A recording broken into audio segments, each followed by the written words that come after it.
Hej med jer derude. Jeg har placeret mig ved min lille, private bænk her. Det er ikke helt privat, men der er ikke mange, der bruger den. Der er ikke mange, der ved, hvor den står. Herude i skoven. Og jeg har taget en whisky med. Jeg har lige smagt på Thy Spelt Rye, som jeg synes er ganske fremragende. Men jeg synes også, at vi trænger til noget, eller det jeg gjorde i hvert fald, til noget madrøget whisky her. Og det er den her Totterbeck. Det er sikkert ikke udtalt fuldstændig korrekt, men det må være point på forsøget. Og det er deres Cask Legacy Series. Så 61,1% alkohol. Og det lyder umiddelbart meget, men første gang jeg faktisk fik whiskyen, der troede jeg faktisk slet den havde den alkohol. På trods af, at der ikke var vand i, og jeg kan godt lide en lille smule vand, hvis whiskyen er så kraftig. Ja, det er en fin lommekniv, det her. Det må I give mig. Nå, men nu prøver vi lige her. Jeg har taget låget af den her kasse her, men I kan godt se kassen. Jeg synes, det er en flot kasse, låget af her. Det skal man lige smide på. Men det er en lille smule svært at få af, så jeg tog det af på forhånd. I kan nok se den her stadig, ja. Jeg har lidt vand i en drikkedunk. Jeg håber, jeg kan dosere det sådan nogenlunde. Jeg hælder lige det her.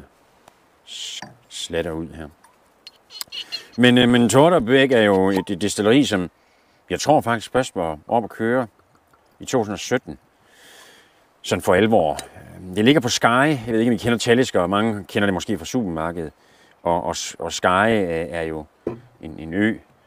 Og Talisker er nok det mest kendte destilleri. Jeg prøver lige at putte en lille smule vand i her.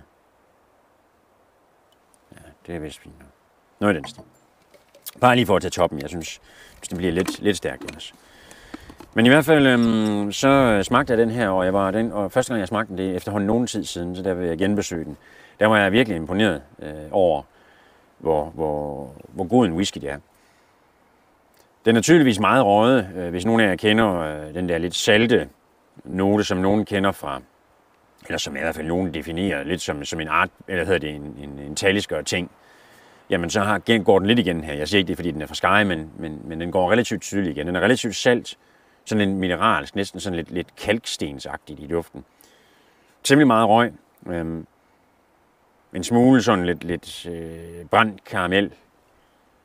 Og jeg ved godt, der slynger lidt rundt, og nogen siger, at man skal sidde forsigtigt med den og sådan noget. Men jeg er ude, og det er lidt koldt lige her, hvor jeg sidder. Så jeg forsøger trods alt at få lidt smagsnuancer ud af den sådan lidt med en rimelig hastighed, så videoen ikke bliver alt for lang. Jeg synes godt, de kunne måske være en lille smule mere udførlige på deres hjemmeside i forhold til deres historie og sådan ting. Så det er nogle relativt sådan lidt kan man sige, mobilvenlige beskrivelser, og det er så fint nok. Det er sikkert nok til de fleste. Men de er meget detaljerede omkring, hvordan de har destilleret, og hvad de gør ved den, og sådan nogle ting, og sager, fenol og ppm, og jeg skal give dig. Jeg synes, at hvis man gerne vil prøve en røgwhisky, ung, sådan kan man sige meget maskulin røgwhisky, så synes jeg, at det her det er et godt sted at lægge sine penge. Det ligger omkring 750 kroner for sådan en flaske her. Det er meget god value for money efter min mening. Og længe bedre end meget man kan få, hvis man skulle have noget sammenlignet fra i kvaliteten som Ardbeg eller Laphroaig. Det er lidt en anden stil, men Ardbeg synes jeg måske godt er sammenlignelig. Så jeg på en eller anden måde så er det lidt en blanding af Colilla og lidt mere cremet røg, og så Ardbegs mere sådan mineralske, lidt mere stramme, lad os kalde det undervogn. Ja, der er også en lille smule sådan Esbjerg Havn på en god dag.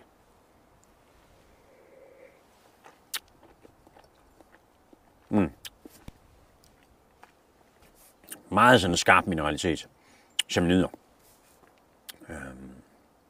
Der kommer også en del kaffe, sådan lidt mokka, lidt chokolade.